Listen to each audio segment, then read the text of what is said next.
Haka jingla kai FIFA World Cup round of 32 hapren ka Colombia Pyrshah ka Ghana. Bargane gare gasin ka bringkong bagi ni ki artli ki ken hun kini kendua ka jingla kai FIFA World Cup.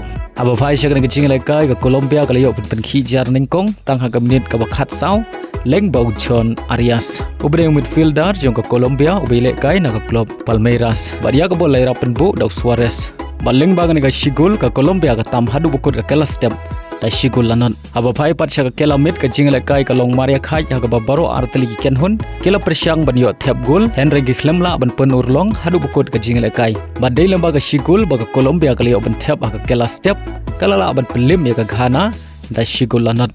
Baleng bagan ki jingjob ka Colombia ka leo ban Rung syakara of 16 bad kan ya kun Pyrshah ka Switzerland. Ki jingla kai round of 16 ki long ka Canada Pyrshah ka Morocco ka Paraguay Pyrshah ka France ka USA Pyrshah ka Belgium ka Portugal Pyrshah ka Spain ka Brazil Pyrshah ka Norway ka Mexico Pyrshah ka England ka Switzerland Pyrshah ka Colombia bad ka Argentina Pyrshah ka Egypt.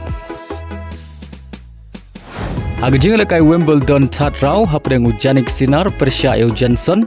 Haga nang jingla kai Ujanik Sinner udang peteng ban khur ka nam job hadin bolala abat pelim sok Johnson dalai lanot kata dan henriu la saw henriu la lai bad henriu la saw. Baleng baga nang jing job Ujanik Sinner ulayo ban Rung syakara 16.